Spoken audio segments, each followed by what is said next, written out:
This is Advisor 3.0, a show designed to help you as a financial advisor elevate your professional practice, transform your clients' lives, and take your business to the next level. I am Abraham Okusanya. Welcome to the show.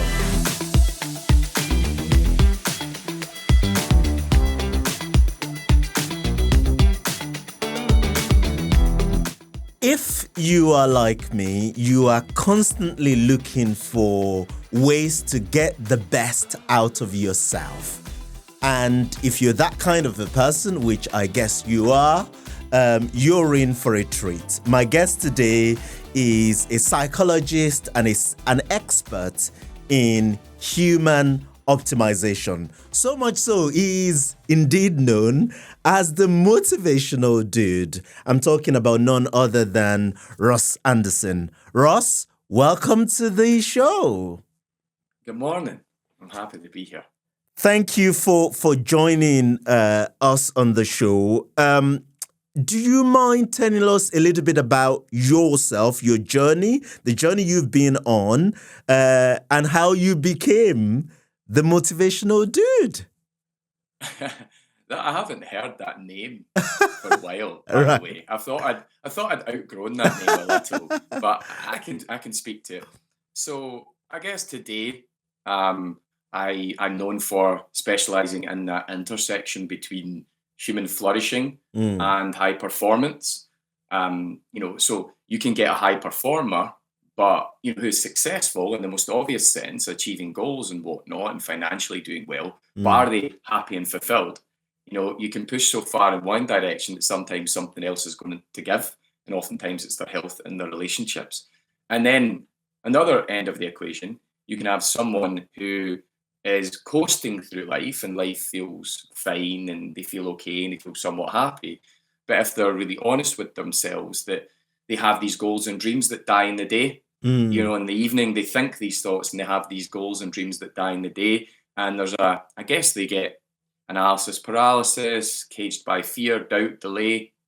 So it's about that intersection between both and helping people realize their fullest potential, live happier, healthier, more fulfilling and successful lives. So my background is in 4 forms of psychology: positive psychology, neuroscience, sleep psychology, and psychological disorders, but also very well versed in all things health screening, blood work, analysis, well-being science. Actually, side note, last week I was in getting my brain scanned, my heart scanned, full body ultrasound, yes, all the parts, and the nether regions too, which was an experience. DEXA scan, bone density scan, full panel blood analysis, you name it. And the findings were fascinating. So as you can imagine, coming up to 40, I usually get regular blood work done, but I decided to go all in as I'm approaching the big 40. That's Anyway, incredible. coming back to, it was fascinating. It really was fascinating to find some, I guess, I don't know how all in we should go here, but Please go all in, because I'm going to ask Okay. you, what did you find out from all this analysis, if you don't mind sharing? So I'll share a story, which, I think these discussions should be had, especially for men, right? So naturally, I'm getting a full body ultrasound. I'll come back to the introduction, what I do, and we can go back to speaking to the whole motivational dude piece. But I guess this conversation will go in, multiple directions. So they did the ultrasound first. So they do an ultrasound and you get a clear indication into how healthy various regions throughout your body are. So they're looking at your thyroid, your arteries, they look at your gastrointestinal tract, they look at your groin, they look at your testicles as well. For a female, they're looking at their ovaries and whatnot. And in that moment, I found out that I had an epididymal cyst. So I had a cyst in one of my testicles. Now, when you hear that, you think, what? I have a cyst? But actually, the practitioner, Debbie was her name, she was fantastic. She said, look, this is normal, nothing to worry about. In actuality, statistically, 50%, upwards of 50% of men over the age of 30 will have not just one, but multiple cysts down there. Wow. But you can't feel them. They are not dangerous. They don't impact our quality of life. They just are. I also found out that I had some fluid in one testicle. And I'm thinking, I made a bit of a joke. I won't tell you what that joke was. But it turns out that I have a 4-year-old daughter, and kids can kick and slap things, unfortunately. And my little girl had hit me the week earlier down in my nether regions, and it was a bit sore. So the practitioner said, the fluid is probably just a little bit of inflammation as a result of your daughter smacking you down there accidentally. And so the thing that really interested me, though, about that discussion, so she said, two healthy testicles, as funny as that sounds. But the thing that shook me, or that moved me, was that she said they're getting a lot of men, young men, mature men, older men, that are referred to the clinic by their GPs because they have swollen testicles, sore testicles, whatever it may be, fluid down there. And they won't come to get the ultrasound for fear of feeling embarrassed, to the extent that they will allow their sore testicles, their obviously notable swollen testicles, to go unaddressed, to the point where the situation will get worse and they may actually render themselves infertile, or they may develop cancer.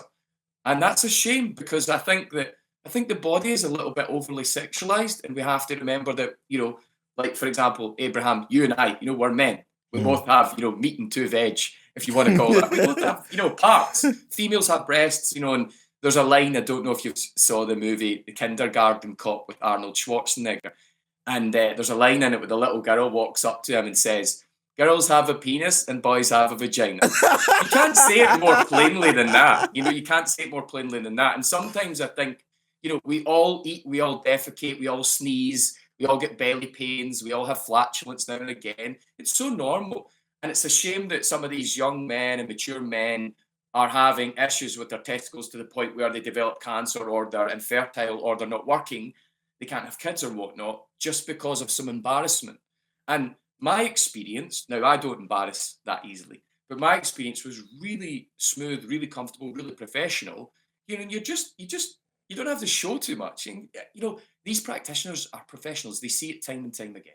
So I'll share that, because I think that for men and females, we hear about check your breasts, and there is a rise in particularly ovarian and breast cancer for females, so we should be checking our breasts if we're females. But as men as well, prostate cancer, and is it cyst or is it something else, and how will you know? So I think looking under the threshold of conscious awareness and doing some of these tests can be extremely beneficial. I'll give you another funny one, what I found. So I found out that I have extremely large lungs. So when I was getting my chest x-rayed, and my lungs x-rayed, the lady was looking at me kind of oddly, and she said, "Come and see this." She says, "You're not a particularly big guy. I'm 5'9" on a good day, I weigh maybe 70 kilos. She says, "You're not a particularly big guy, but my goodness, do you have long, big lungs?" And I thought that was interesting, because in 2019, I attempted to break a burpee world record. So a burpee, when you're down on the floor, you jump up. So it was the hour-long chest-to-floor burpee world record. The record was 851. I performed 856. Anyway, during that process, I was doing VO2 max tests, lactate threshold tests, these sorts of things. And the individuals in the lab, they told me I had the equivalent of a third lung. And I'm quite a fit guy. So that was fascinating. And I'm going to break this all down online, so I don't want to get into too in-depth. I'm launching a YouTube channel, so maybe that's something I can share with you in the future. But it's fascinating. I guess the point is that with this sort of stuff, my father, for example, I'm getting health scare test. 2, 3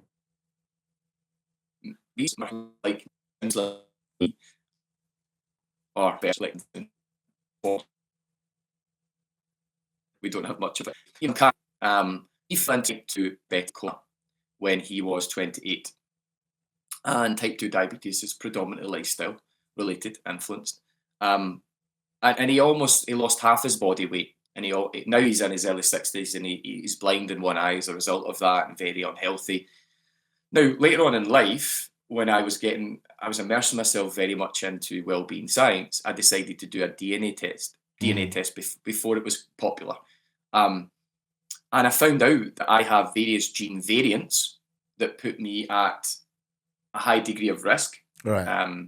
to developing type 2 diabetes.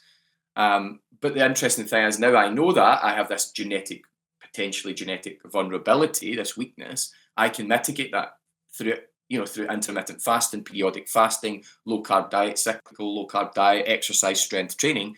And as they say, genetics loads the gun, environment pulls the trigger. So it's fascinating when you look under the threshold of conscious awareness, when you look under the hood with regards to your blood work, with regards to your DNA, your epigenetic age, your biological age versus your chronological age. It's fascinating to find out that you have these genetic strengths and weaknesses, genetic strengths, large lungs, and genetic weaknesses, gene variants that predispose me to diabetes. Because some people might not want to know that. I would like to know that, because then I can be proactive as opposed to being reactive. And for me, awareness is step one in the transformational process. So I'll conclude there with that. We'll probably be getting into a lot more of that sort of stuff on stage during the tour. And I'll give you a little insight into my story. I'll go into more depth on the tour. And when I share this, for me, a really good definition of success would be success is about distance traveled, right?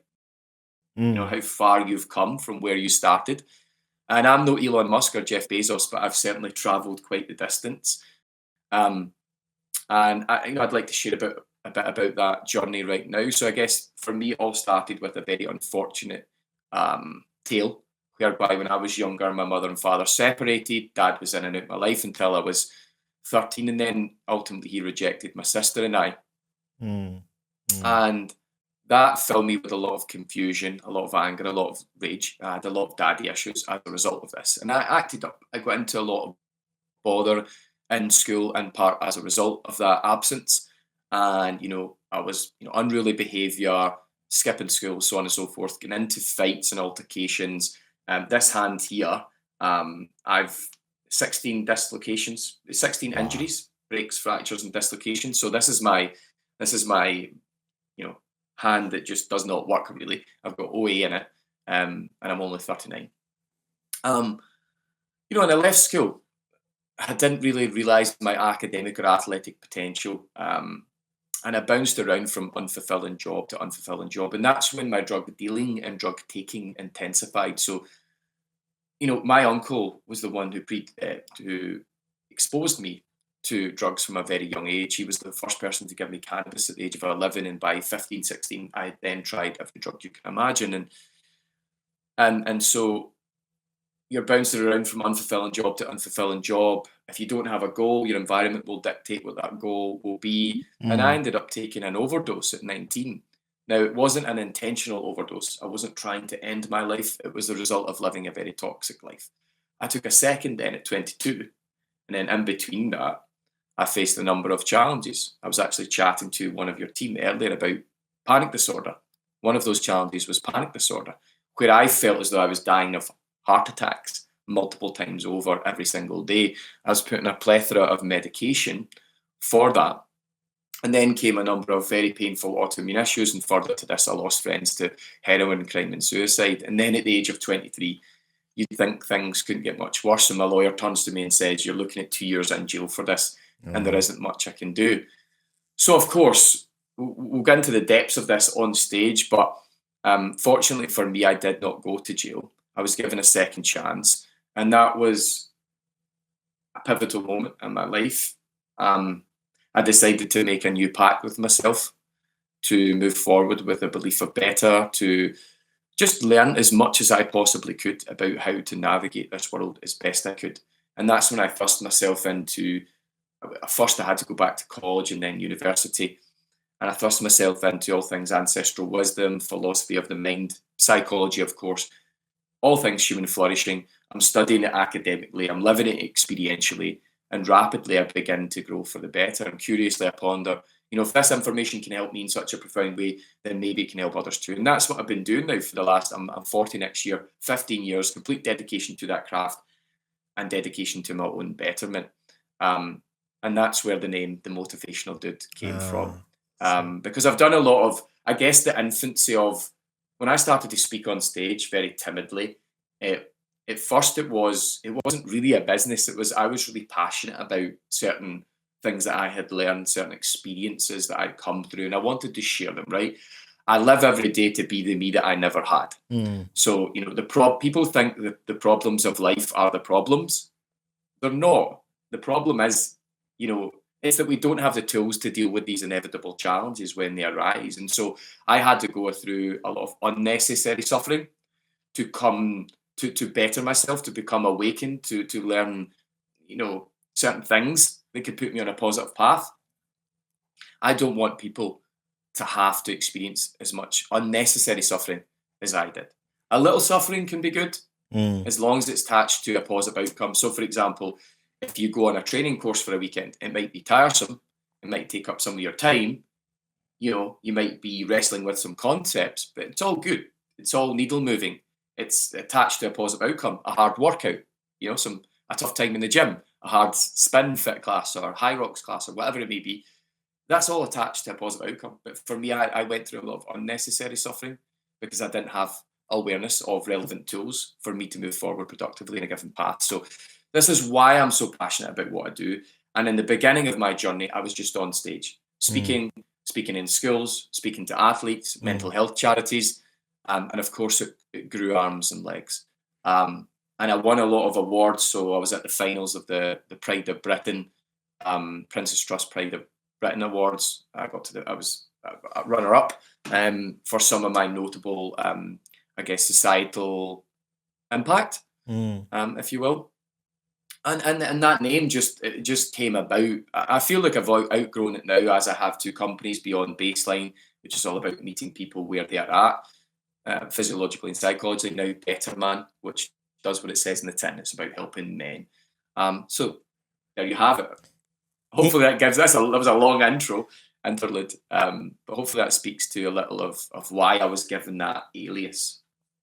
It's incredible stuff, Ross. It's really inspiring to hear your story and how you turned your life around, and the positive impacts that you've been making. And just for the purpose of our listeners, if you're not aware, Ross is on the road with us on the growth series, with Timeline, going to 8 different locations from Norwich to Edinburgh in January. So you absolutely don't want to miss that. You'll be in the room in all of the 8 locations, sharing the stories of how you and strategies of how you get the most out of yourself.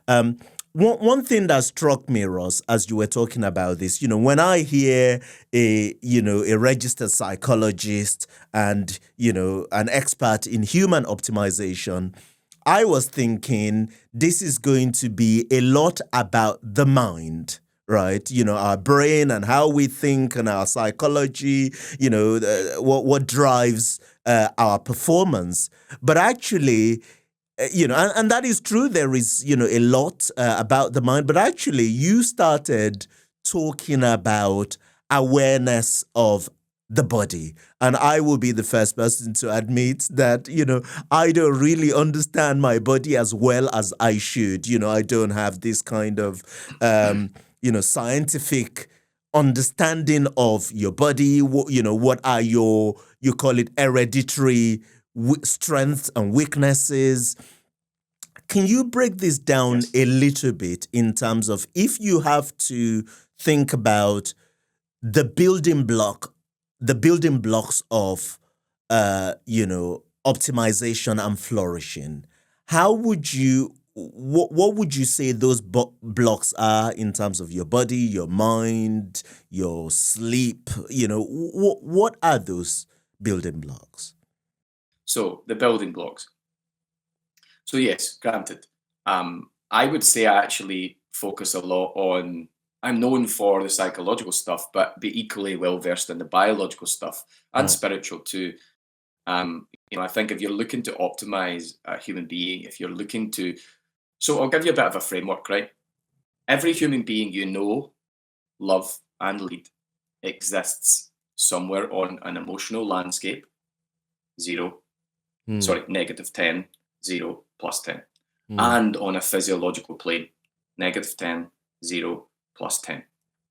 And the more my job through Beyond Baseline, which is knowledge piece, is to help people more accurately determine their position on the emotional landscape and on the physiological plane. And you do that through awareness of different topics. We'll touch on the biological stuff first: how you eat, how you move, how you sleep, your blood work, so on and so forth, your environment. Are you exposed to EMFs? Aren't you? How much exposure are you getting to EMFs? These sorts of things. But the core components are how you eat, how you move, how you sleep.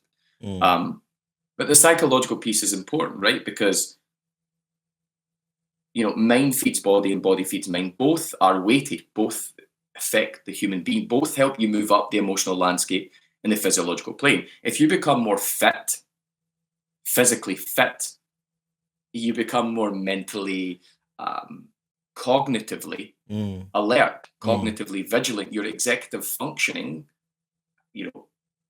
planning, self-awareness, memory, recall, ability to encode, play, manipulate information in your mind becomes more profound. You become better in that space. So both are equally relevant, but I think the lowest hanging fruit and the things that are easiest to dial in are how we eat, how we move, how we sleep, because humans can be complex. So the mind is complex, and we all have different childhoods, different experiences, some adverse childhood experiences, some trauma in there. We're all different, right? We're born with different genetic makeup, different personalities, nature, nurture. So that the mind can get complex, and oftentimes you have to work with people one-to-one. But there is a lot that we can share, and we will share in regards to that on tour. So you said, how can you optimize someone from a biological perspective, or how would you look at that? How would you approach that? So first and foremost, I always like to start with blood work. Simply because so many people engage in guesswork. So I'll try this diet because oftentimes that's kind of moral.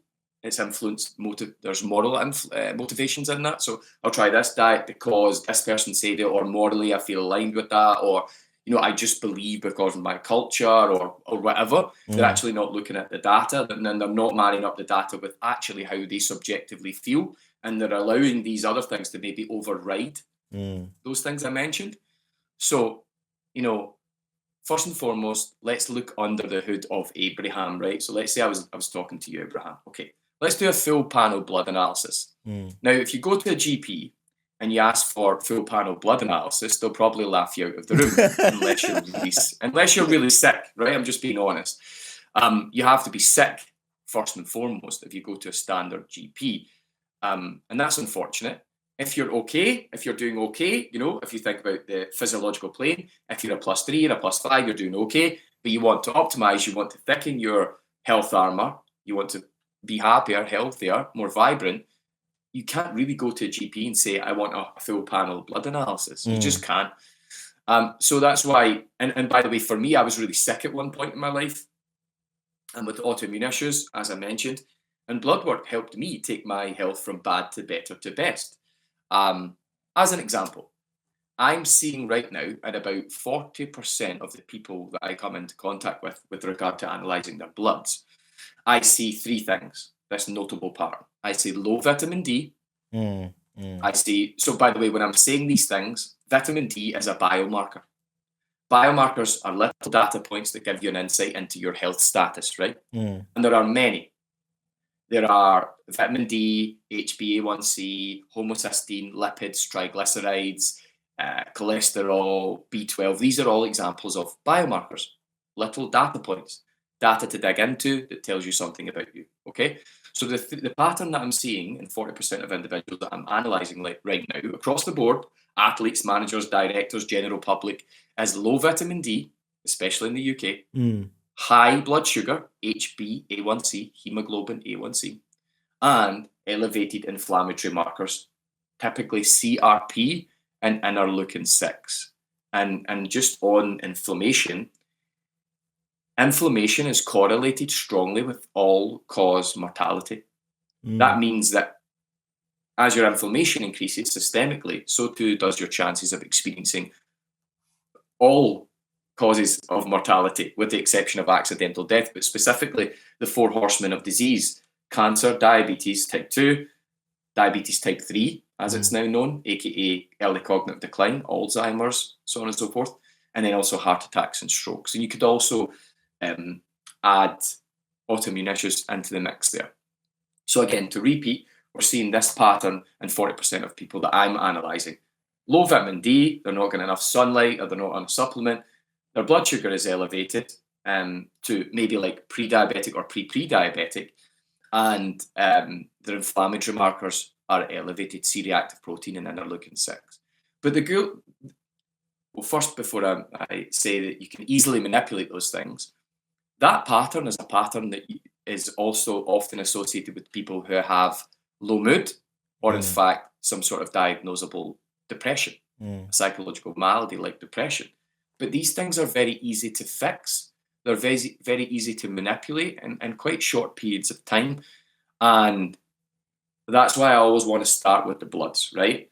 You don't just come with guesswork and subjective accounts and how you're feeling. You have to come with that. You have to come with your history, and you should come with a full panel blood analysis.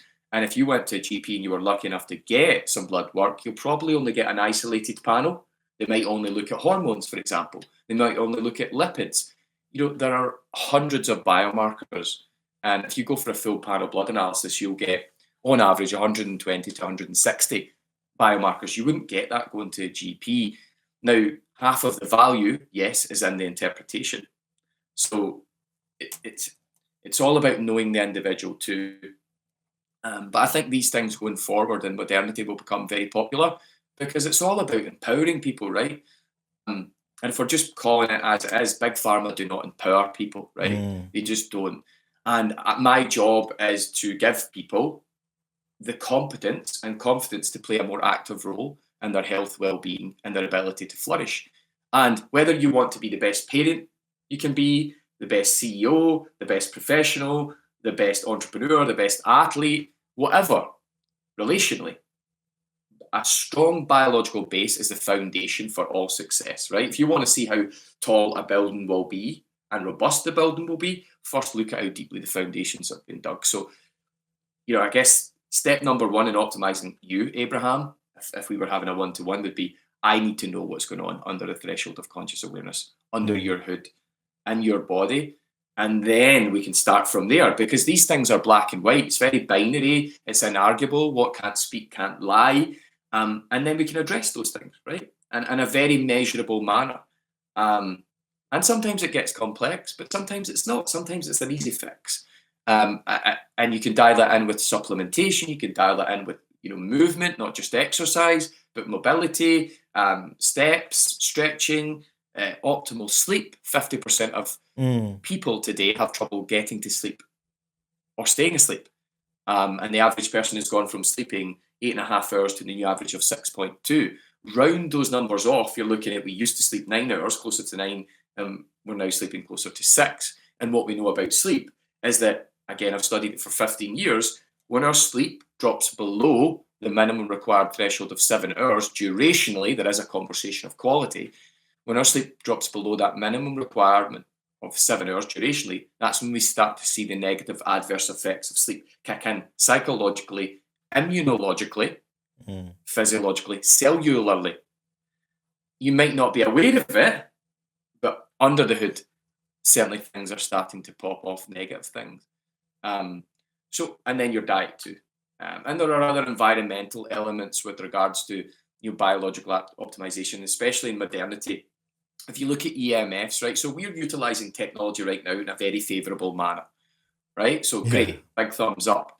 However, we live in a world right now where we actually have to be, in modernity in 2025, almost 2026, there's things that we have to pay attention to in our environments. There's things that we have to give energy to in our environments we have to be aware of that we didn't have to give energy and time to as little as 75 to 100 years ago. Mm. As an example, artificial light is one of the number one things that will impact your sleep. Our sleep's changed more in the last 150 years than in the previous 150,000. We've gone from fire to candlelight, to light bulb, to TVs in the 1950s, to desktops, to laptops, to now these, devices, these things here that emit near omnipresent light, and it's affecting our sleep. So that's an example of something that we have to be really mindful of in modernity that we didn't have to be mindful of and give energy to as little as 75 to 100 years ago. And so EMFs, and we're talking artificial light here, but they emit laptops, phones, TVs, things like this. There's more of them in our environments now than ever before. We get into the typical household. How many TVs are there? How many laptops are there? How many phones are there? How many iPads are there? And other digital appliances and devices. It's quite startling. And I don't know if you know this, Abraham, but the International Agency on International Agency on Research for Cancer, IARC. So the International Agency on Research for Cancer classifies EMFs, electronic and magnetic forces emitted from our devices, our phones, our laptops, as a class 2B carcinogen. A class 2B carcinogen. Other examples of class 2B carcinogens are various dangerous plant-based pesticides, welding fumes, and gasoline, petrol, fuel. All things we would think would be obviously harmful for the body that we wouldn't want to ingest or, be exposed to topically. But yet EMFs are, of a similar ranking in regards to how much they could potentially influence the spawning of cancerous cells. Now, am I saying, just in case anyone freaks out here, am I saying that if you put your phone on your leg for a minute, or if you wear, Bluetooth headphones on a flight for a half hour, you're going to directly get cancer? No, calm down. That's not what I'm saying. I'm not trying to create health anxiety here. It's more about awareness. But what I am saying is that we're exposed to a lot of these things. Yes, there are small doses of them, but compared to 100 years ago, 1,000 years ago, 10,000 years ago, we're exposed to far more now than we ever have been. We're developing the playbook right now on these things. And if you are, one thing I always advise friends, family members, and people I speak to do or not to do is never put your phone on your person. Never put your phone on your chest. People do it all the time. If I was lying in the sofa, you'll see people doing this regularly. They'll sit with their phone here and it's lying against their stomach or against in a breast pocket of a shirt, a laptop on a groin. You don't want to be doing that too regularly. You want to avoid it as much as you can. I turn my internet off in the evening about 9:30, 10 o'clock. Just little things that you can do that empower you. And people might think, well, that's a bit far-fetched. Is it? Is it? Because remember, we're moving through uncharted waters right now with regards to social media, technological devices, EMFs, and we have to be aware of these things. And just because you can't see them, I guess a bit like Santa Claus, maybe, just because you can't see them doesn't mean they don't exist, right? And I mean that, there's potentially serious implications. Again, it's not directly causal, but there are strong correlations when you combine bad diet, high stress, unhealthy lifestyle, a lot of alcohol, and EMF exposure consistently and intensely. You never know, right? You're upping your chances of experiencing one of those 4 horsemen I mentioned. So that's a long-winded way of saying, if I was to optimize you, Abraham, blood work, looking at what that reveals, it gives us data to dig into, fodder for forward momentum. I would be chatting to you about subjectively how you feel, what are your aspirations, what are your challenges, and everyone has a different presentation of those things, and then looking at your history. And then we phase it in simply. And we dial in the needle moving things first, the red, so like traffic light system, red, we need to fix this immediately. Amber, we'll come to that. And green, wow, you're doing this really good. This is good because we must be reminded of all those things. So that would be how I would begin. This is powerful stuff. I'm just conscious of time, and of course we're going to have you, on the road for the growth series in January. I want to double click into that point you made though, on getting the blood works. You can't get it Yes. from your GP. Obviously, if I were working with you, you would provide the interpretation side of things. But Yep. I assume that you have to go somewhere to get the actual blood works Yep. done.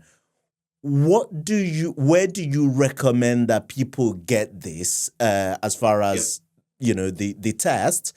And then of course, I'm taking it that you're one source of the interpretation. Where else can you have this result interpreted to you? First and foremost, people don't understand how many companies do this now. So I had a friend who died in front of me. He was 36. He took a major heart attack. He left behind a wife, a mother, a father, and two beautiful daughters. That's a few years younger than I am now. And because of the nature of what I do, I get exposed to stories like that regularly. If he had awareness, if he had access to some of these organizations that provide these services, is there a likelihood that he would still be there here today? Yes. And that pains me, but equally it's a big part of my motivation. It wasn't the case 10, 15, 20 years ago. It certainly is the case today. So I can name some companies. Some I partner with, some I don't. So you've got companies like Thriva, Medichecks, Randox Health.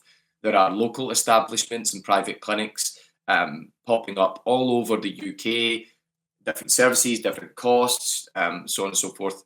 So I'll repeat that again. Thriva, Medichecks, and Randox are some of the more common ones. I definitely prefer Randox. I've tried them all. It's a smoother service. The thing is there a Ross code? Is there a Ross Thriva, Anderson code for us to check? So actually, there isn't at this moment in time. However, I will have a code I can share on the tour. Please. I do have a small code right now, but I'm working on a bigger and better code where you can get 10 to 15 to maybe even potentially 20%. So I'll sort you guys out at Timeline 100%.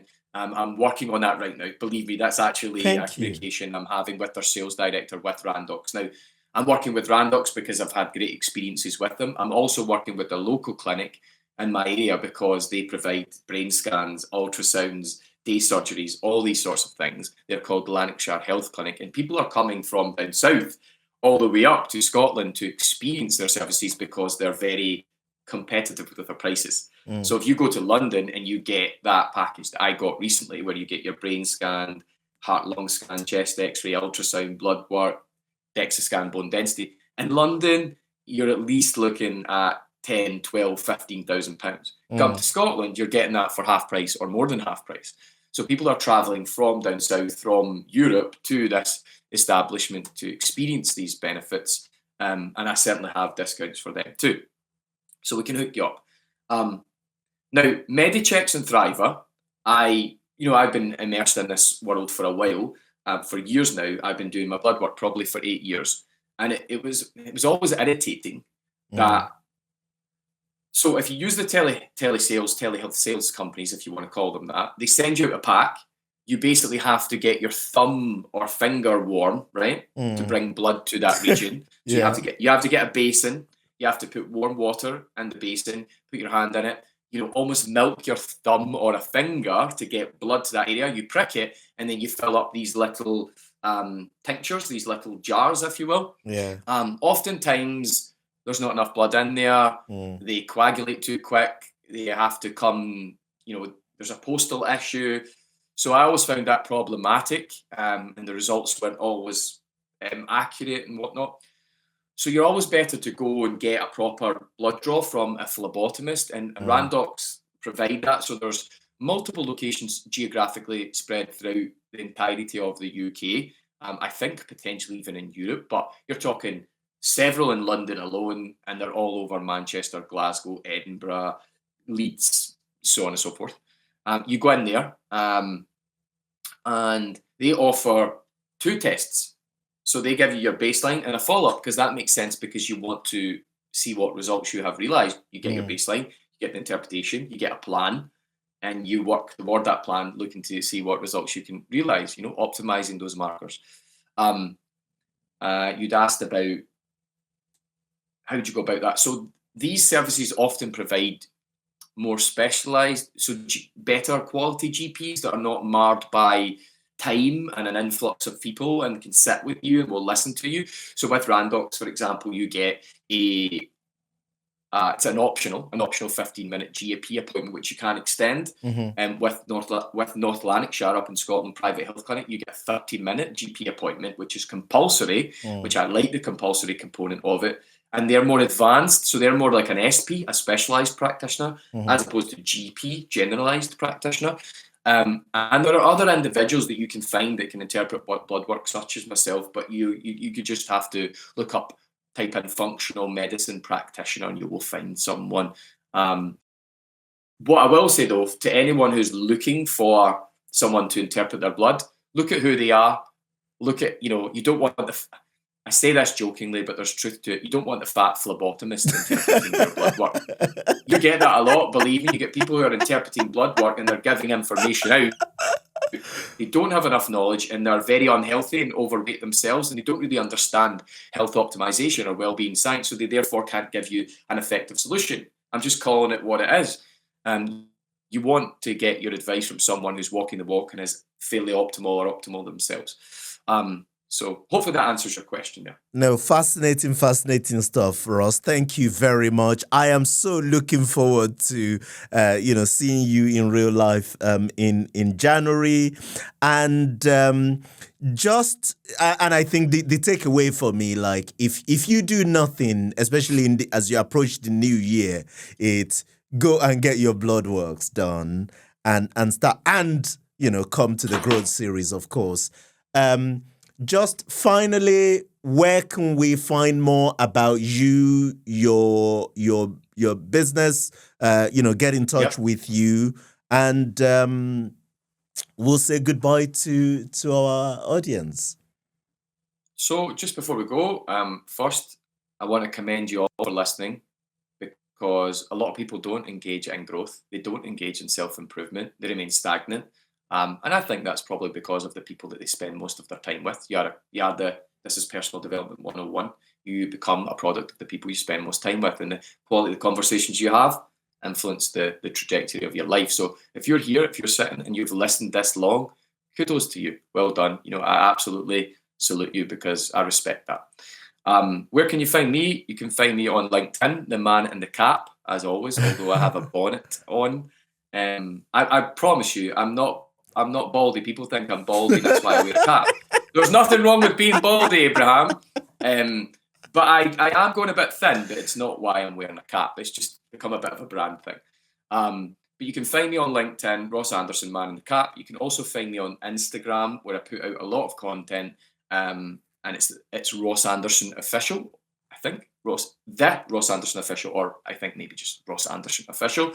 And very soon I'll be launching a TikTok and a YouTube channel, and that's when I'll be, I think for the longest time I've wanted a team. I now have a team. So YouTube strategist, editor, videographer, business wasn't doing that great for 7 or 8 years now. I can hire in some members, which is great. So that enables me now to perpetuate more of these positive messages. So again, for now, Instagram, Ross Anderson Official, on LinkedIn, but in time, more Instagram, more TikTok and YouTube. Fantastic stuff. Ross Anderson, thank you for your time. Thank you for your wisdom. It's my pleasure. Thank you.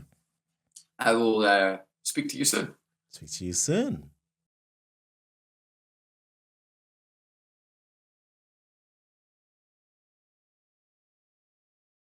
That's a wrap on today's show. Massive thanks to my production crew, especially Jake Osher, Melissa Canham, and the entire team. And of course, to our sponsor, Timeline, the market-leading provider of integrated planning technology and model portfolio service to advisors. I do hope you've enjoyed today's show. Head over to Apple Podcast and give us your review there. Until next time, goodbye.